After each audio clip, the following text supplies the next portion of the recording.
Hello students, welcome back to organised knowledge channel. और आज की इस वीडियो में बच्चों हम डिस्कस करेंगे worksheet number 18 for class 7th subject social science की। बच्चों ये वर्कशीट है जो आपके लिए 27 नवंबर 2020 के लिए शेड्यूल की गई है। आज की वर्कशीट में बेटा हमारा एयर जो चैप्टर है वो कंटिन्यू है और आज हम पढ़ेंगे वेदर एंड क्लाइमेट के बारे में कि वेदर क्या है और क्लाइमेट क्या होता है और कौन से फैक्टर्स पे वेदर एंड क्लाइमेट डिपेंड करता है। So now let's start.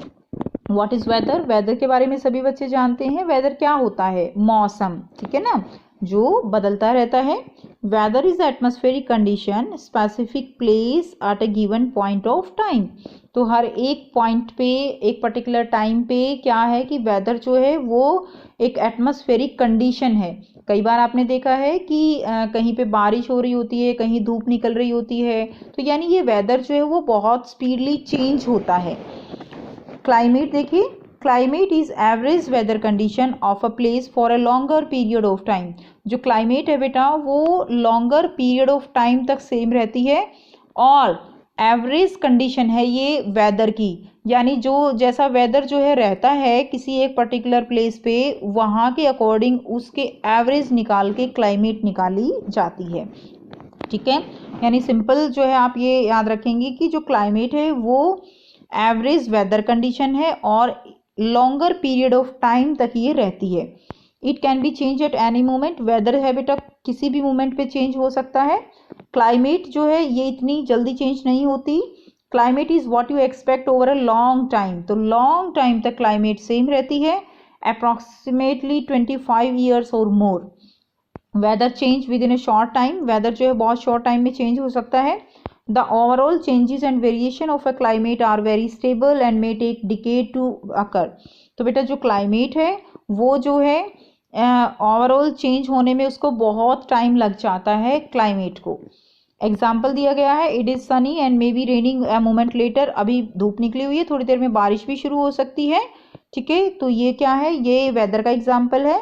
And example of climate, India has a monsoon type of climate. तो इंडिया जो है उसकी क्लाइमेट कैसी है? मानसून टाइप क्लाइमेट है। और ऐसा नहीं है कि क्लाइमेट आज मानसून है कल को चेंज हो जाएगी, नो, ये इसको चेंज होने के लिए बहुत समय चाहिए, अप्रॉक्सीमेट 25 ईयर्स और मोर मे बी। उसमें भी कोई ऐसी कंडीशन नहीं है कि वो चेंज होगी ही, ठीक है। अब देखिए यहाँ पर एक्टिविटी 1 दिया गया है, how do we come to know about the temperature and weather forecast of your city, how does it help you. तो बेटे आपको कैसे पता चलता है आपकी सिटी का टेम्परेचर कैसा है, या वेदर फोरकास्ट यानी जो मौसम के बारे में पहले से ही बता देते हैं, साइंटिस्ट हमें बता देते हैं, उससे भी हम कई बार मौसम कैसा है उसके अकॉर्डिंग हम टेम्परेचर के बारे में बता सकते हैं कि टेम्परेचर लेस है या टेम्परेचर हाई है। तो ये एक्टिविटी है बेटा जो आपको अपने खुद से करनी है, ठीक है। एज एन एग्जाम्पल मैं आपको यहाँ पर बता देती हूँ कि हम किस तरह से इसको लिख सकते हैं। सो यहाँ से बेटा आप इसका आंसर लिख सकते हैं। ये सिंपल एक्टिविटी है तो थोड़ा सा ये आंसर जो है आपको लिखना पड़ेगा, थोड़ा लेंथी हो जाएगा। We can know the temperature of our city by newspaper. We can also measure the temperature by thermometer. हम न्यूज़पेपर से भी जो है आपको पता है न्यूज़पेपर में टाइम आ जाता है, टेम्परेचर आ जाता है, और न्यूज़पेपर में हम जो है इस तरह का वेदर फोरकास्ट भी पढ़ते हैं कि जो है ऐसा मौसम बताया गया है, तो वो क्या होता है? वेदर फोरकास्ट होता है। हम टेम्परेचर बेटा थर्मोमीटर से भी जो है निकाल सकते हैं। Weather forecast are made by collecting as much as data as possible about the current state of the atmosphere like temperature, humidity and wind. तो बेटा जो भी करंट जो स्टेट होती है, टेम्परेचर कैसा है, ह्यूमिडिटी कैसी है, विंड जो है वो कैसी है, तो उसके अकॉर्डिंग वेदर फोरकास्ट किया जाता है। By changing condition of weather we can also know the temperature, ठीक है। तो वेदर अगर चेंज हो रहा है तो उससे भी हम टेम्परेचर का पता लगा सकते हैं। Like by changing condition of weather we can also know the temperature, like if rain come then temperature will be lower. बारिश होती है तो टेम्परेचर कम हो जाएगा। तो इस तरह से हम जो है टेम्परेचर का पता लगा सकते हैं। नेक्स्ट देखिए, नेक्स्ट है फैक्टर्स अफेक्टिंग वेदर, यानी वेदर जो है उस पर क्या क्या फैक्टर्स जो है वो इफेक्ट करते हैं, like temperature, air pressure, wind and moisture. तो ये फैक्टर्स हैं जिन पे वेदर डिपेंड करता है। सो फर्स्ट क्या है? टेम्परेचर। सो टेम्परेचर सभी बच्चे जानते हैं टेम्परेचर क्या होता है। टेम्परेचर को हम कैसे मापते हैं? थर्मोमीटर से मापते हैं। It is use to measure thermometer, it is use to measure the temperature. ठीक है, थर्मोमीटर एक इंस्ट्रूमेंट है जिससे हम टेम्परेचर को मेजर करते हैं। The standard unit to measure the temperature is degree Celsius. तो बेटा किस में मापते हैं हम इसको मेजर? किस में करते हैं? डिग्री सेल्सियस में। Now the degree of hotness and coldness of the air is known as temperature. तो टेम्परेचर क्या होता है? टेम्परेचर होता है कि कितनी डिग्री यानी हॉटनेस कितनी है, कोल्डनेस कितनी है। ठीक है, वो टेम्परेचर होता है। The temperature of the atmospheric changes not only between day and night but also from season to season. Summer are hotter than winter. तो जो टेम्परेचर है बेटा एटमॉस्फेयर का, वो केवल ऐसा नहीं है कि डे और नाइट में ही चेंज होता है। जैसे डे में टेम्परेचर ज़्यादा होगा, नाइट में क्या होता है? टेम्परेचर कम हो जाता है। तो ये सीजन टू सीजन भी वेरी करता है। जैसे समर सीजन में टेम्परेचर ज़्यादा होगा तो विंटर सीजन में टेम्परेचर कम होगा। जैसे अभी जो टेम्परेचर है वो समर के कंपैरेटिवली कम है। अब देखिए, an important factor that influences the distribution of temperature is insolation. Important factor क्या है बेटा डिस्ट्रीब्यूशन टेम्परेचर का? वो है इंसोलेशन। होता क्या है इंसोलेशन? इंसोलेशन होता है incoming solar energy intercepted by the earth. यानी जो सन की रेज वो अर्थ एटमॉस्फेयर में आती हैं तो अर्थ क्या करती है? उन रेज को ट्रैप कर लेती है। The amount of insolation decreases from the equator towards the poles. तो जो इंसोलेशन है अमाउंट का वो डिक्रीज करता है इक्वेटर से पोल्स की तरफ। ठीक है, एक्चुअली क्या होता है कि जो इक्वेटर हैं उसके ऊपर जो रेज हैं वो जो है सन की रेज वो डायरेक्ट आती हैं, जबकि पोल्स पे डायरेक्ट नहीं आती, वो थोड़ा स्लांटिंग रहती हैं। ठीक है, तो इक्वेटर पे टेम्परेचर ज़्यादा हो जाता है as compare to the poles. और यही रीज़न है पोल्स पे जो है हर टाइम जो है जो स्नो है वो रहती है। Now therefore the temperature decreases in the same manner. अब जो पोल्स हैं उन पे टेम्परेचर क्या होगा? डिक्रीज हो जाएगा। That's why poles are covered with snow. If the earth temperature rises too high, अगर टेम्परेचर अर्थ का बहुत ज़्यादा हो जाए, it would become too warm for some crops to grow. तो इससे क्या होगा? जो क्रॉप्स हैं वो ग्रो नहीं कर पाएंगी बहुत ज़्यादा गर्मी के कारण। नेक्स्ट देखिए, temperature in cities is much higher than that of village due to the more population, more fuel burning vehicle and factories and other activities. बेटा जो सिटीज़ हैं उनमें टेम्परेचर ज़्यादा होता है as compare to the villages, क्योंकि वहाँ पर क्या होता है? पॉपुलेशन ज़्यादा है, फ्यूल बर्निंग ज़्यादा है, ट्रांसपोर्ट व्हीकल्स ज़्यादा हैं, यानी पॉल्यूशन ज़्यादा है एक तरह से। इसीलिए जो है वहाँ पर क्या है कि टेम्परेचर ज़्यादा होता है। नेक्स्ट हम करेंगे, नेक्स्ट फैक्टर है air pressure.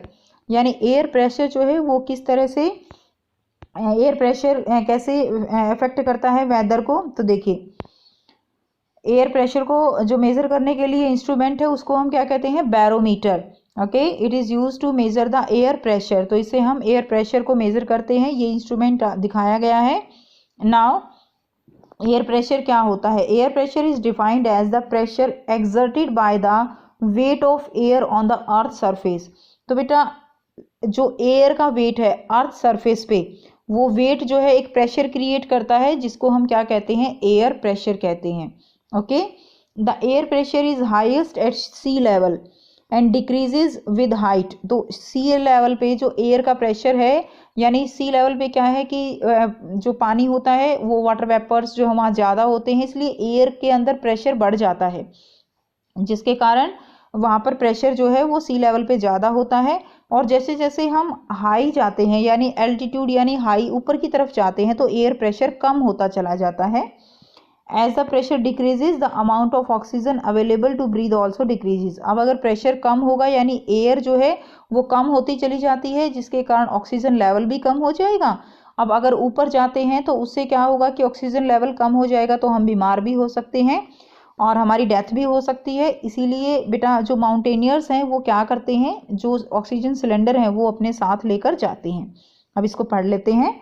At very high altitude, atmospheric pressure and available oxygen get low, that people can become sick, people बीमार हो सकते हैं, even die. Thus the mountain climbers जो होते हैं, they use oxygen cylinder when they ascend very high peaks. तो वो बहुत ज़्यादा ऊपर पीक पर जाते हैं तो वो ऑक्सीजन सिलेंडर का यूज़ करते हैं।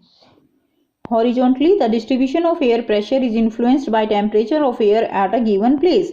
इन area where temperature is high, जहाँ पे बच्चों टेम्परेचर ज़्यादा होता है, the air get heated and rises.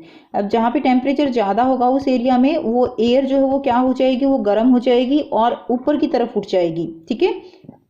Now and rises this create a low pressure area, और इससे क्या होगा, अब ऊपर चली जाती है तो नीचे जो है क्या होगा, एयर प्रेशर जो है वो लो हो जाएगा, कम हो जाएगा। Low pressure is associated with cloudy sky and wet weather. अब अगर प्रेशर लो होता है तो जो स्काई होता है वो क्लाउडी होता है, यानी बादल दिखाई देते हैं, और वेदर में नमी होती है, वेट वेदर होती है अगर प्रेशर लो होता है। नेक्स्ट देखिए, इन एरियाज हैविंग लोअर टेम्परेचर, जहाँ पर टेम्परेचर कम होता है, एयर जो है वो कोल्ड होती है, ठंडी होती है, इससे वो हैवी रहती है, एंड हैवी एयर जो है sink and create a high pressure area. अब हैवी एयर हो गई, उससे जो प्रेशर है वो बहुत ज़्यादा होगा, हाई प्रेशर होगा। High pressure is associated with clear and Sunny sky, तो जो हाई प्रेशर होगा उसमें जो स्काई होगा वो सनी होगा, ठीक है, और क्लियर होगा, ठीक है, उसमें क्लाउड्स जो है वो दिखाई नहीं देंगे। तो इस तरह जो है हम यहाँ पर एयर प्रेशर वो इफेक्ट करता है किसको, वेदर को। अब हम करते हैं क्वेश्चन आंसर। फर्स्ट है, why does amount of insolation decreases from equator towards poles, तो इक्वेटर से पोल्स पर जाते हुए अमाउंट ऑफ इंसोलेशन वो डिक्रीज करती है, क्यों। सो ये बेटा आप आंसर लिखेंगे, when we goes up from equator towards poles the sun rays become slanting. So equator से पोल्स पे जाते हुए सन रेज जो है स्लांटिंग हो जाती हैं, और जो इक्वेटर है उस पर डायरेक्ट सन रेज आती हैं, and degree of hotness is felt less. This is the reason why amount of insolation decreases from equator towards poles. तो इक्वेटर से पोल्स पे जाते हुए जो अमाउंट ऑफ इंसोलेशन है वो क्या हो जाती है, कम हो जाती है। Now question number second is, why does temperature in cities is much higher. तो बेटा हमने अभी पढ़ा था कि जो सिटीज है उनमें टेम्परेचर जो है वो ज़्यादा होता है due to the pollution, okay, activities, fuel burning ज़्यादा होती है। तो ये क्वेश्चन नंबर 2 का आप आंसर लिखेंगे। नेक्स्ट देखिए क्वेश्चन नंबर 3 क्या है, what kind of air pressure is found in cold areas. तो बेटा हमने अभी पढ़ा कोल्ड एरियाज में जो है जो प्रेशर होगा वो कैसा होता है, हाई प्रेशर, ठीक है। तो कैसा प्रेशर होगा, हाई प्रेशर। सो बेटा यहाँ से आंसर लिखेंगे, in cold areas the pressure of air is high. तो ये आपका इसका आंसर हो जाएगा थर्ड क्वेश्चन का। तो ये थी बच्चों आपके आज की वर्कशीट एसएसटी की। आई होप बेटा आपको वर्कशीट क्लियर है। कोई भी डाउट है आप कमेंट करके पूछ सकते हो। वीडियो अच्छी लगी तो लाइक शेयर जरूर कीजिए, चैनल को सब्सक्राइब कीजिए, and thanks for watching, have a nice day.